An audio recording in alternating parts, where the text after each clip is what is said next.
Walden, ou A Vida nos Bosques, escrito por Henry David Thoreau. Pasta 6. Leitura. Com um pouco mais de vagar e deliberação na escolha de suas metas, provavelmente todos os homens se tornariam, em essência, estudiosos e observadores, pois de certo nossa natureza e nosso destino interessam a todos por igual. Ao acumular bens para nós ou nossa posteridade, ao criar uma família ou um estado, ou mesmo ao adquirir fama, somos mortais, mas ao lidar com a verdade somos imortais. E não precisamos temer mudanças e acidentes. O mais antigo filósofo egípcio, ou hindu, ergueu uma ponta do véu da estátua da divindade, e o trêmulo tecido ainda se mantém erguido, e fito uma glória tão fresca quanto ele fitou, pois naquele momento era eu nele a ser tão ousado, e agora é ele em mim que renova a visão. Nenhum pó se assentou naquele tecido, nenhum tempo decorreu desde que se revelou aquela divindade. O tempo realmente proveitoso ou aproveitável não é passado, nem presente, nem futuro. Minha morada era mais favorável, não só ao pensamento, mas à leitura séria, do que uma universidade.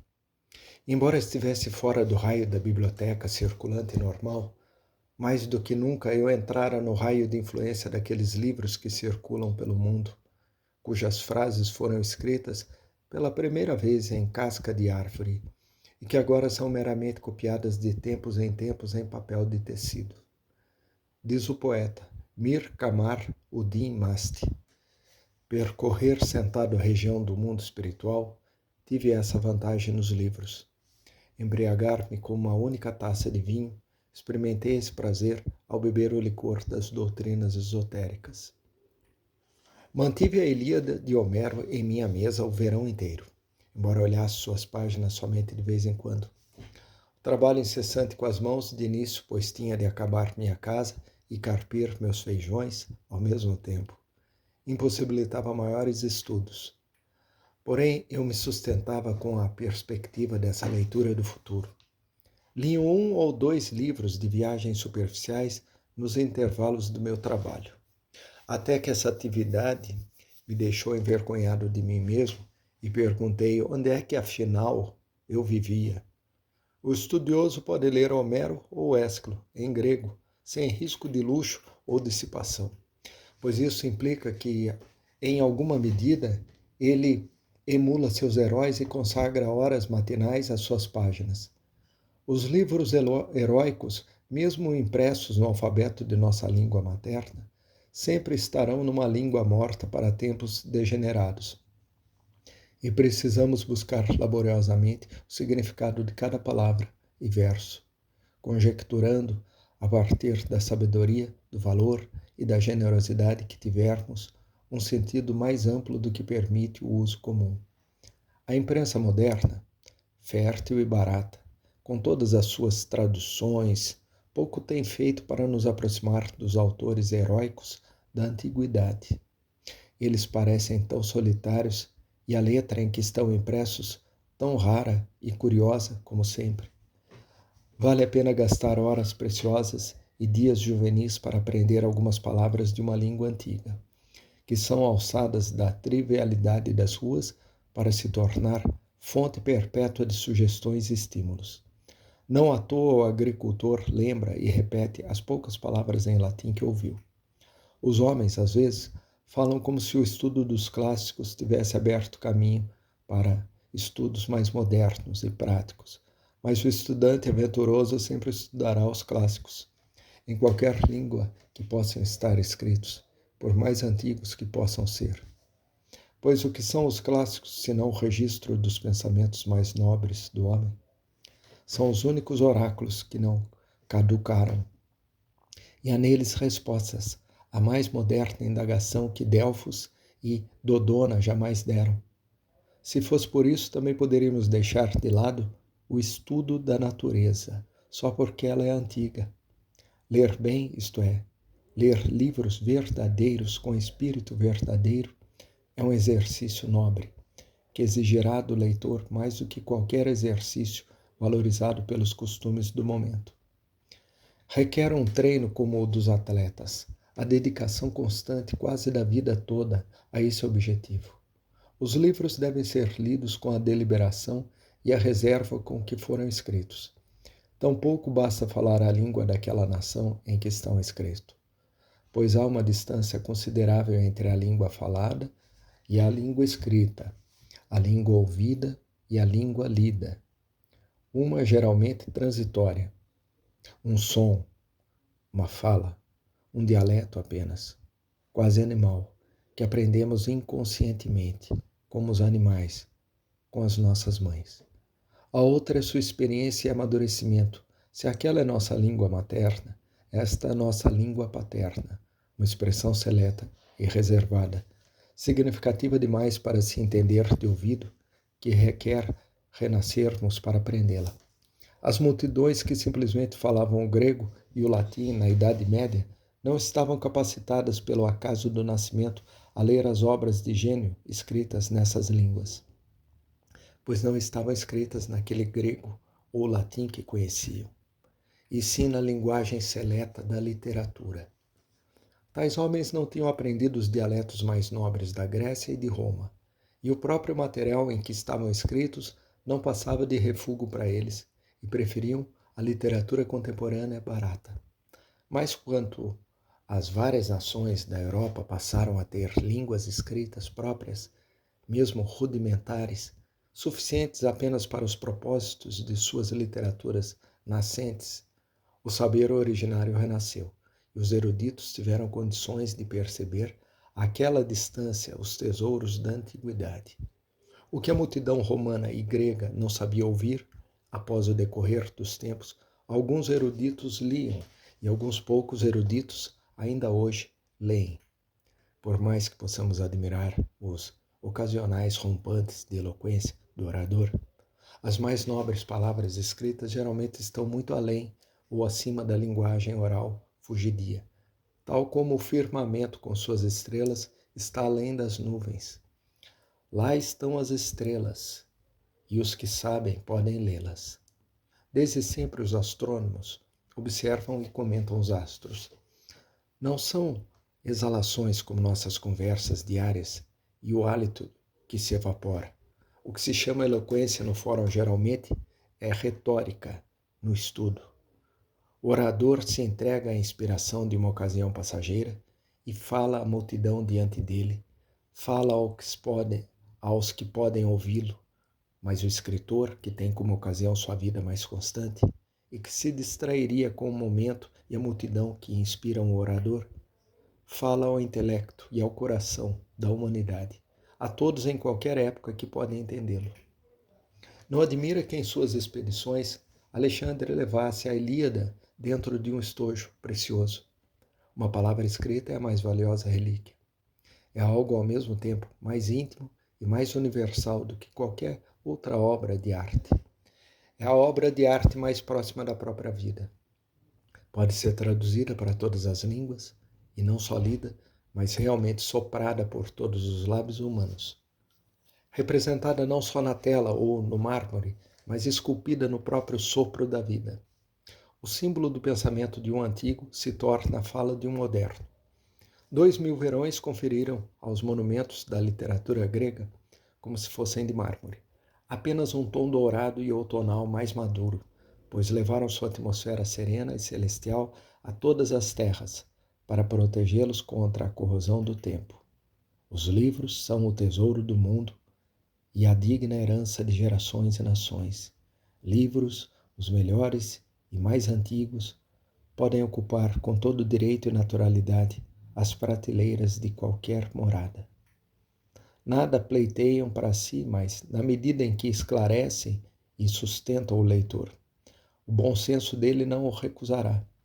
Seus autores são uma aristocracia natural e irresistível em toda a sociedade, e exercem mais do que reis ou imperadores influência sobre toda a humanidade. Quando o comerciante iletrado e talvez desdenhoso conquista pelo trabalho e iniciativa própria seu cobiçado lazer e independência, e admitido nos círculos da elegância e da riqueza, inevitavelmente acaba se voltando para aqueles círculos ainda mais altos do intelecto e do gênio, porém ainda inacessíveis. E é sensível apenas à imperfeição de sua cultura e à vaidade e insuficiência de todas as suas riquezas e demonstra ainda mais seu bom senso, preocupando-se em garantir aos filhos aquela cultura intelectual de que sente tão aguda falta. E é assim que ele se torna o fundador de uma família. Os que não aprenderam a ler os antigos clássicos, na língua em que foram escritas, de certo têm um conhecimento muito falho da história da espécie humana, pois é de se notar que jamais foram transcritos em qualquer língua moderna, a menos que se possa considerar nossa própria civilização como uma transcrição deles. Homero até hoje nunca foi editado em inglês, nem Ésquilo, nem mesmo Virgílio. Obras tão refinadas, tão solidamente construídas, tão belas quase como a própria manhã, pois os escritores posteriores, diga-se o que se disser do gênio deles, nunca ou raras vezes igualaram a requintada beleza e acabamento, o heróico e morredouro labor literário dos antigos. Só fala em esquecê-los quem nunca os conheceu.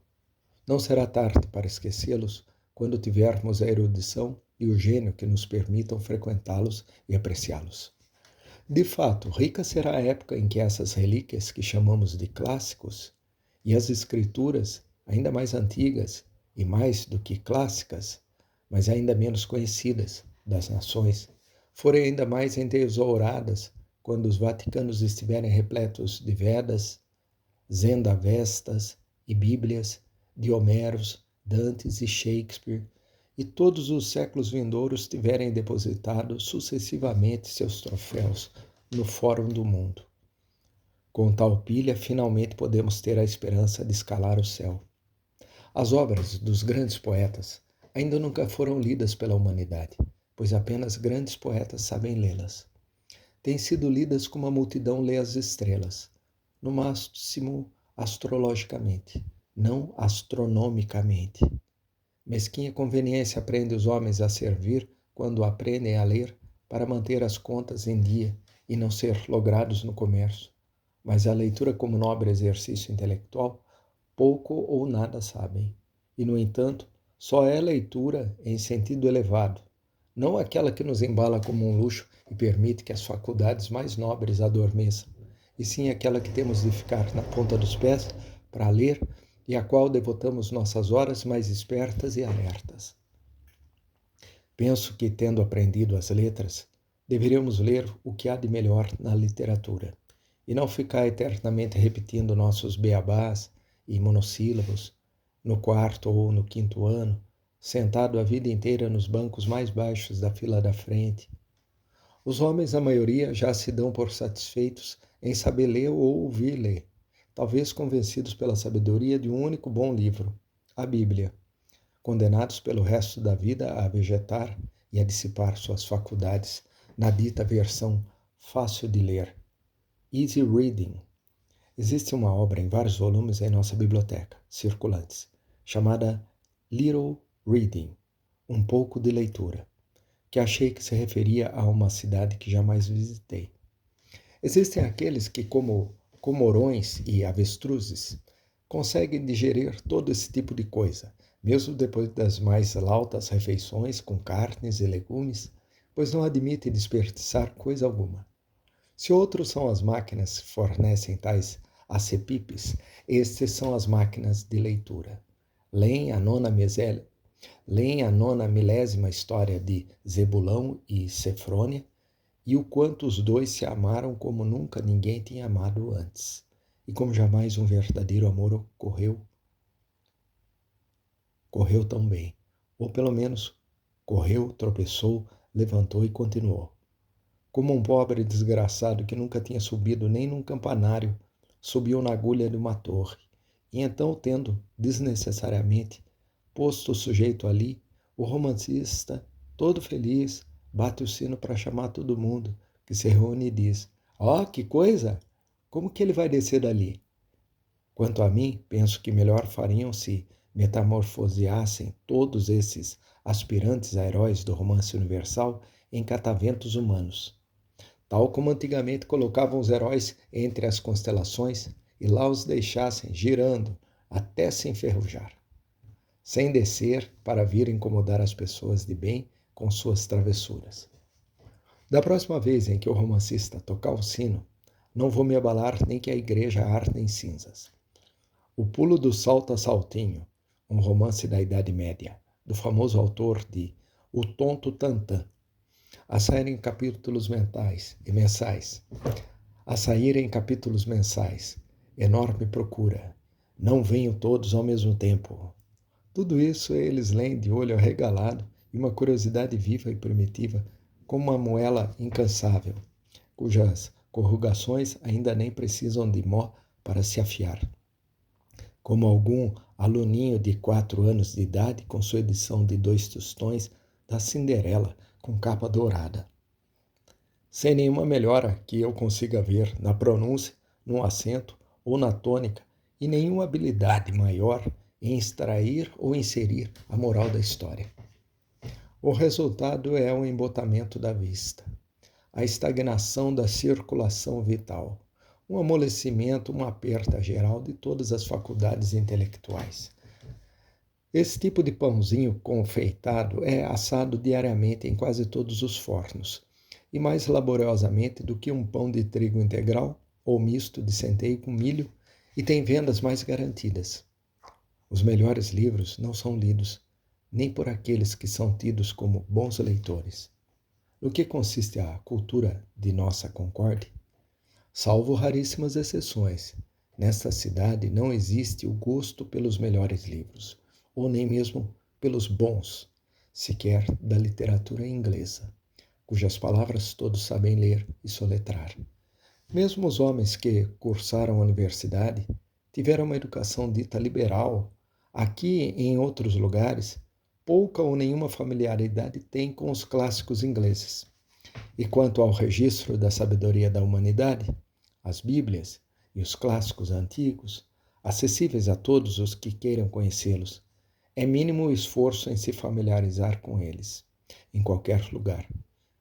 Conheço um lenhador de meia idade que recebe um jornal francês, não pelas notícias, como diz ele, pois está acima dessas coisas, mas para não perder a prática, pois é canadense de nascimento. E quando eu lhe pergunto qual é, para ele, a melhor coisa que se pode fazer nesse mundo, e ele diz que, além de praticar o francês, é manter e melhorar o seu inglês. É mais ou menos isso o que formamos. É mais ou menos isso o que os formados da universidade geralmente fazem ou desejam fazer. E para isso recebem um jornal em inglês. Alguém que acabou de ler talvez um dos melhores livros em inglês, quantas pessoas encontrará para conversar sobre ele? Ou suponham que ele acaba de ler um clássico grego ou latino, no original, cuja fama é conhecida até pelos ditos iletrados. Não vai encontrar absolutamente ninguém para falar sobre a obra. Terá de silenciar. Na verdade, dificilmente existe algum professor universitário que, tendo dominado as dificuldades da língua, tenha dominado também as dificuldades do espírito e da poética de um poeta grego, e que tenha alguma disposição de compartilhar com o leitor alerta e heróico. E quanto às Sagradas Escrituras, ou Bíblias da humanidade, que nem nessa cidade é capaz de me dizer, pelo menos, seus nomes, muita gente nem sabe que alguma nação além dos hebreus teve suas escrituras. Um homem, qualquer um, é capaz de se afastar um bom trecho de seu caminho para apanhar $1 de prata. Mas aqui há palavras de ouro que os homens mais sábios da antiguidade proferiram, e cujo valor nos é assegurado pelos sábios de todas as eras posteriores. E, no entanto, aprendemos a ler só a versão fácil, as cartilhas e os livros escolares.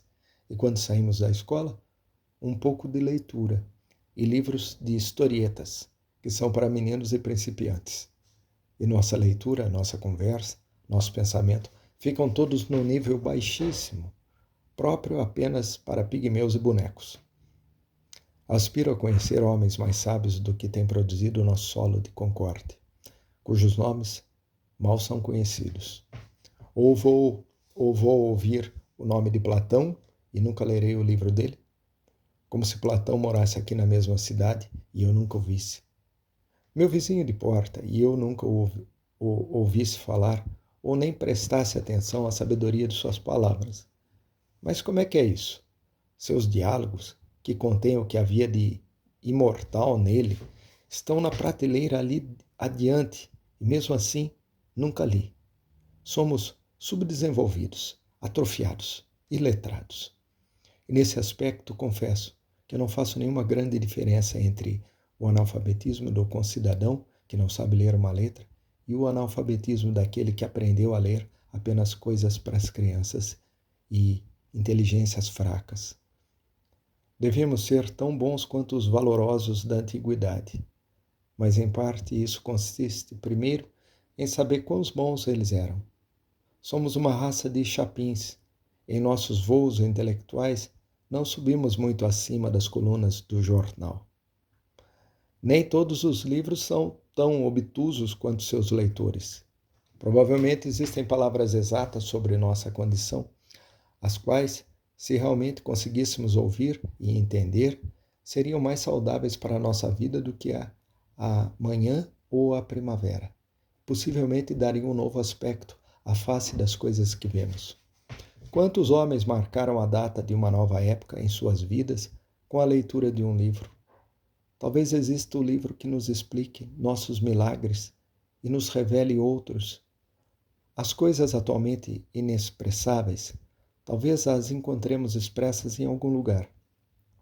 Essas mesmas perguntas que nos inquietam, desconcertam, confundem, também ocorreram por sua vez a todos os homens sábios.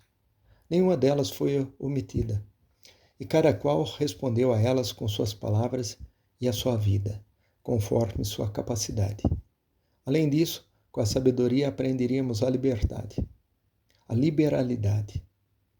O lavrador solitário trabalhando num sítio nos arredores de Concórdia, que teve sua experiência religiosa pessoal e renasceu na fé, levado a uma atitude de exclusividade e gravidade silenciosa, pode achar que não é verdade. Mas Zoroastro, milênios atrás, percorreu a mesma estrada e teve a mesma experiência. Porém, sendo sábio, não ignorava que era algo universal e tratou seus próximos de acordo com isso. Dizem até que foi ele que inventou e criou a adoração divina entre os homens. Ele, então, que comungue humildemente com Zoroastro por meio da influência liberalizante de todos os valores. Comungue também com o próprio Jesus e deixe de lado nossa igreja. Vangloriamo-nos de pertencer ao século XIX e de avançar mais rápido do que qualquer outra nação. Mas avaliem o pouco que essa nossa cidade está fazendo por sua própria cultura. Não quero agradar meus concidadãos, nem ser agradado por eles, pois isso não nos fará melhor. Precisamos ser provocados, tocados como gado, por assim dizer. Temos um sistema relativamente decente de escolas comuns, escolas apenas para crianças. Mas tirando o esquálido liceu no inverno, e ultimamente um minúsculo embrião de uma biblioteca sugerida pelo Estado, não temos nenhuma escola para nós mesmos. Gastamos mais em praticamente qualquer item de nossa saúde ou falta de saúde física do que em nossa saúde mental. É hora de termos escolas incomuns para não abandonarmos nossa educação no momento em que entramos na idade adulta. É hora de as cidades serem universidades e os moradores mais velhos serem os docentes das universidades com tempo livre. Se de fato estiverem tão bem de vida para prosseguir os estudos liberais pelo resto da existência, o mundo ficará restrito para sempre a uma Paris ou uma Oxford. Os estudantes não podem vir para cá e ter uma educação liberal sob os céus de Concórdia? Não podemos contratar algum Abelardo para nos dar aulas? Pobres de nós, tendo de alimentar o gado e cuidar da loja, ficamos longe da escola tempo demais e nossa educação é tristemente esquecida. Nesse país, em alguns aspectos, a cidade deveria ocupar o lugar do nobre europeu. deveria ser a mecenas das belas artes. Tem dinheiro para isso. Falta apenas a magnanimidade e o refinamento. Ela pode gastar bastante dinheiro em coisas que os agricultores e comerciantes valorizam, mas acham utópico propor gastar dinheiro em coisas que homens mais inteligentes sabem valer muito mais.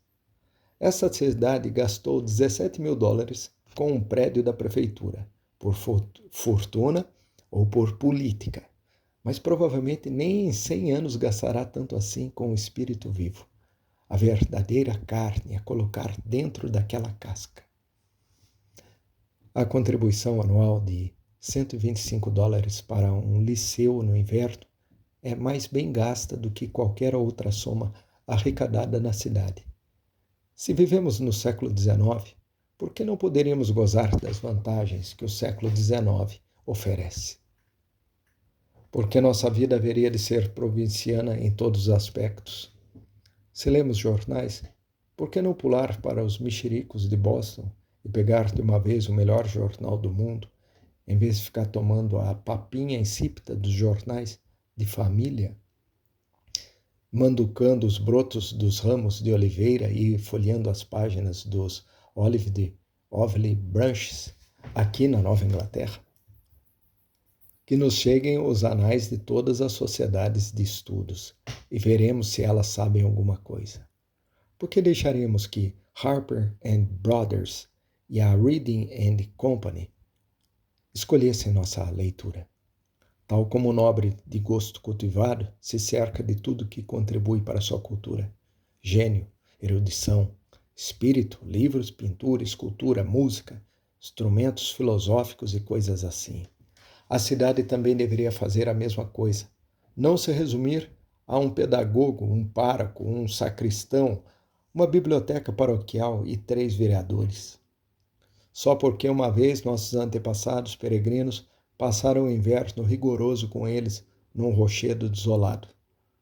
Agir coletivamente condiz com o espírito de nossas instituições. E confio que, como nossas circunstâncias são mais prósperas, nossos meios são maiores do que os do nobre, a Nova Inglaterra pode contratar todos os sábios do mundo para virem ensiná-la, e pode hospedá-los pelo tempo que for, sem nenhum provincianismo. O que queremos é a escola em comum. Em vez de nobres, tenhamos cidades nobres. Se for necessário que se deixe de lado uma mera ponte sobre o rio, dê-se uma volta um pouco maior e se lance pelo menos um arco sobre o abismo da ignorância, bem mais negro que nos rodeia.